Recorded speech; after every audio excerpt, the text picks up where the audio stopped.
Well, it's a delightful day for everyone. I can't say afternoon, so good morning. From those of you far and wide, those that may be on the webcast, this is a special day, and I'm glad to be with you on this Women's Enrichment Weekend. They asked me if I was speaking today, and I said, only if you call on me. I hate to crash the party. If I get the technology right, here we go. The title of the message today is Good Thoughts Bear Good Fruit. The title actually comes from a teacup that I recently discovered at a Goodwill thrift store. And this handy little cup, and I thought, wow, that's really neat. I can spend 99 cents on that. And some weeks ago, and it gave me this great idea about good thoughts bear good fruit. I'd like to turn to Jeremiah 29:11 as a foundation to begin. Because as you know, thoughts precede thoughts precede actions, and then brings results. In Jeremiah 29:11, we have how God thinks about us. For I know the thoughts that I think toward you, said the Lord, thoughts of peace and not of evil, to give you a future and a hope. Aren't those the best kind of thoughts that we love, we have, or we want a future, we want hope, we want to feel good about whatever it is, thoughts that we're dwelling on. So I want to give an example and tell a little story. And this was some years ago, and I had a new son-in-law who was heading internationally for the feast, and he was asked to give a sermonette at the feast. He says, but I've never done one before, but it's in the part of the world where they don't have many speakers. And I said, speak about something you know. So today I'm going to tell you about something I know, and that is how I grew up. I'm the second child. My parents had 4 boys in 5 years. You can do the math. And we were all teenagers at the same time. Now, we grew up on a farm, and my parents, as you might imagine, managed to get a lot of work out of 4 boys. And we started early. We didn't know that there wasn't, we thought everybody did that 4-letter word, work. We started out as soon as you were old enough to hold a bucket, you could feed a baby calf. And then as we grew, we learned to wrestle a hay bale and help feed the livestock and do other chores. We started driving tractors when our feet could reach the pedals. And so that was, if you could reach the clutch and the brake, you're good to go. Before that, you just practiced steering on Dad's lap. We learned to shift gears and pull wagons. And as we reached into our teen years, we had farm construction projects. We dug fence post holes, and we learned a little something. My dad said, you can go home and do chores and milk cows, and I will dig these 40 post holes myself, or you guys, boys, can stay and dig the post holes, and I'll go home and milk the cows. We thought, man, we don't want to dig 40 post holes. That's going to take a lot of work. So we went home to milk cows, and about a half an hour later, he shows up sitting on the bale, enjoying watching us milk cows. I said, how'd you do that? And he goes, what you didn't know, it was pasture. It was easy, soft ground, and it only took about a minute a hole. So he was able to get that done in a hurry. I mean, we built corrals with plank fences, poured concrete, slabs, re-roofed buildings. And of course, when you have a dairy farm, it's a very active life. We were busy all day, every day. And just for fun, I measured the amount of milk that us boys drank in any one day. And it was hot. We were pouring concrete slabs and for a feedlot that we were building.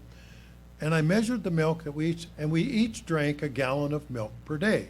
Now, we're farm kids. We produced it at wholesale, so it's not like we had to go to the store and buy it. And I didn't know that really wasn't that normal.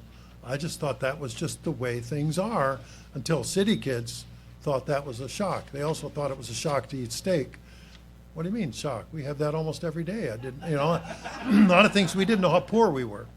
But everything we did was with a vision to the future. A baby calf had to be well cared for. It could never grow up to be a milk cow. The hay had to be cut. and raked and baled, and then it had to be hauled and stored and put away. In fact, we did 10,000 small square bales a year. That's a lot, and each bale roughly 50 pounds, and so that was a lot of work, but it was just normal. That's just the way we grew up. That's the way we thought. And every bale had to be handled at least 4 times. Once to load it in the rack, another to get it home. You unload it to the hay mow, pack it up in the hay mow, and then you got to throw it down to feed to the cattle again. So every bale meant a lot of sweat and energy. And as the old saying goes, you make hay when the sun shines. You say, look to the future. What is my vision? What's going to be the results? How are we going to progress down the road on this one? Well, if you don't make hay when the sun shines, you can't when it's cloudy and heavy moisture out or raining. So you take advantage of that opportunity. Every spring we prepared hundreds of acres for corn and oats and wheat, and we would harvest then later in the summer and fall because we'd have to produce the grain to feed to get the milk and the beef. And everything seemed to revolve around weather, sort of like our trip here yesterday revolved around weather. And on the rainy days, you worked on the inside. On the sunny days, you did the outside work. There was always plenty to do. Machinery maintenance, calibration in order to prepare the soil, plant the seed, cultivate acres of row crops, harvest the crops. I learned never run out of gas on the far end of the field. Learned that as a kid. Always check those things out ahead of time, especially when you walk home, get gas, and then forget again when you're making the next round, you run out twice. That's still remembering that one. I think I was, 10 or 12. But one thing I've realized, every farmer was an optimist. And if they weren't an optimist, they wouldn't be a farmer for very long. They planted the crop in the spring with the expectation that you would have a harvest in the fall. Now, my dad, as I've came to realize, was a huge optimist. Every day he expressed his hopes for a good outcome. And we didn't know it, but he was training us every day to look on the bright side, be optimists, and to plan ahead and be prepared to adjust when conditions change. Now, part of our training was treating animals with kindness. Dairy farmers have to be gentle with their cows if they want to get the most milk out of them, because a farmer can't beat milk out of a cow. Doesn't work that way. As Dad would tell us, a contented cow gives more milk. Well, so we treated them gently rather than harshly. And in many ways, farm life was a peaceful life. And so it brought me to this verse about thoughts of peace, how comforting it was to be there. And we were continually looking to the future. Everything we did was with the hope and expectation there would be a beneficial result. And having hope is really a delight. It's a motivation. It's one of the most important ingredients of hope then would be positive thinking, which is thinking good thoughts. Now, I want you to contrast that and imagine the farmer wakes up and says, that cow won't eat the feed. That'll never eat the feed. She's not going to give milk. Or that calf is probably going to die. It's sick. Or that tractor is never going to work again. That planter is probably going to break down if I pull it out of the shed. That seed, I don't know. I don't know if it's going to grow. Or the weather is going to be, and then you fill in the blank. It's going to be too wet, or it's going to be too dry. It's going to be too something. Oh no, the weeds are going to grow too fast. We'll never get ahead of it. Choke out the crop. The pasture fence will break. The cows will get out. They'll trample the crops. Or, oh no, if I got hay coming, I won't have enough help to help bale and haul the hay. What a miserable life to constantly think those negative thoughts. But a farmer is happier and has peace in his life if he models his thoughts after that, Jeremiah 29, verse 11. It's the abundant thoughts of peace with an enjoyable future filled with hope. Now, what would a complaining farmer say if you got a really good year, a really productive year, where things worked out really well, and the complaining farmer would say, there won't be enough time to harvest all that crop before bad weather sets in. Or, what am I going to do with all that? I don't have a place to store it. That's a fine how to do that turns out to be. Or, sure, you get a big crop and the market price would be too low. It isn't even worth it. Or, you know, that good crop is really hard on the soil. It's going to really zap us out. We won't get as much next year. There's always something that they could find to complain about. And that negative attitude pretty much guarantees that that person isn't going to be a farmer for very long. Of necessity, a farmer must have that positive attitude, think the positive thoughts, and then feast on that hope for the future. Now, many years ago, my dad and neighbors thought I was crazy because I was a young farmer. I had rented 2 different farms, had a bunch of acres, and right when it was harvest time in the fall, I went off, left to go out of state to some feast. Now, they knew that there was something was wrong with this kid who was brand new, just rented a couple of farms, and it was ideal circumstance for harvesting. Now, it'd been a kind of a dry year, but hey, it was ideal harvesting right now, and I left town for 10 days. And on the last day of the feast, that last night, wind came in, strong wind, and then snow and sleet covered the ground, and I had to drive 10 hours to get home through the heavy weather. And I get back, and I discovered that the strong wind had taken the largest ears of corn and broken them off of the stalk, and they laid on the ground, and only the small ones were left. Meanwhile, all the neighbors were all done harvesting. They got theirs done before the wind came in and knocked down the best of the corn. Well, I got to do what I got to do. I'm going to harvest anyways. Had an old combine, didn't have a cab on it. Wind is terrible, it's cold.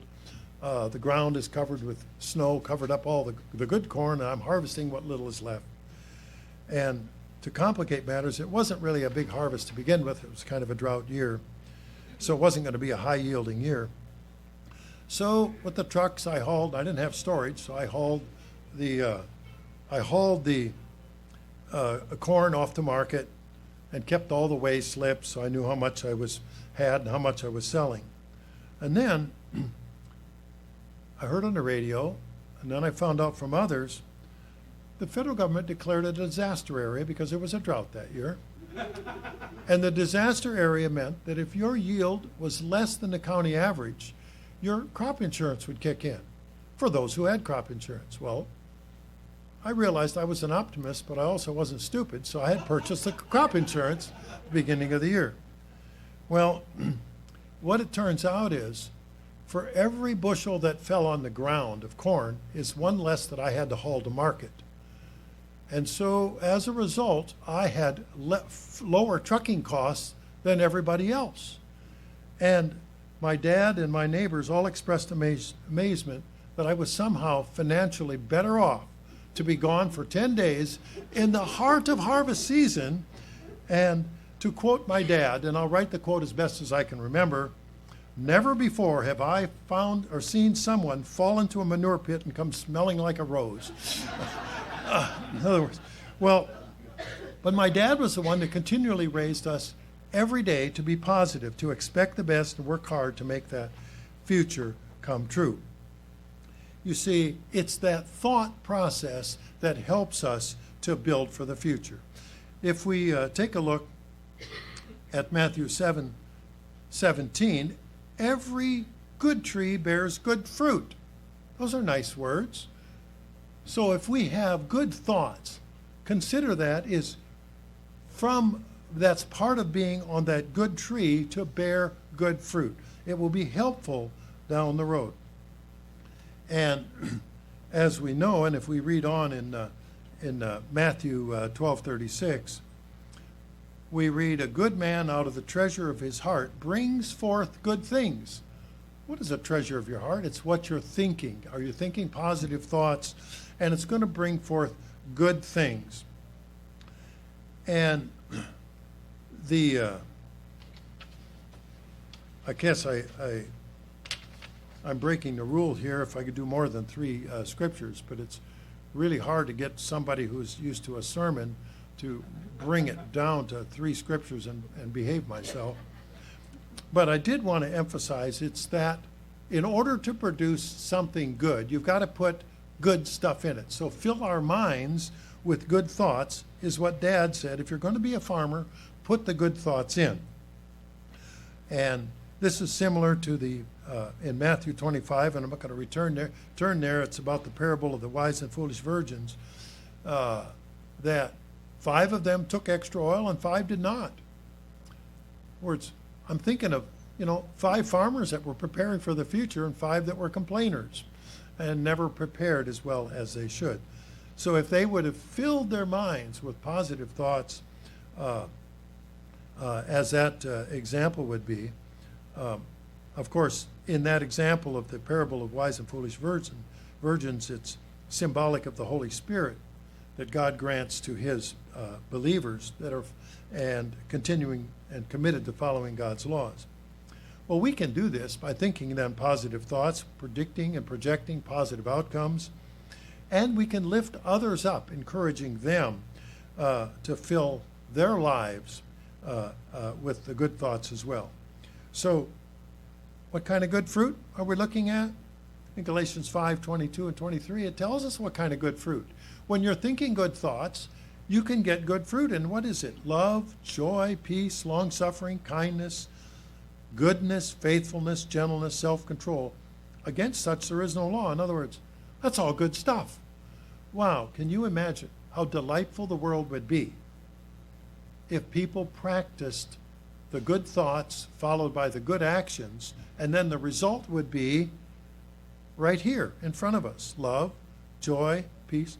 Just take any one of those and put them over the earth, and things would be very remarkably different than today.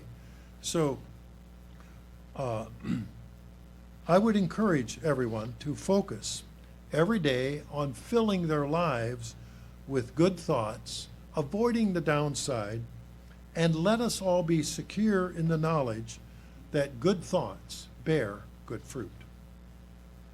Mr. Juan.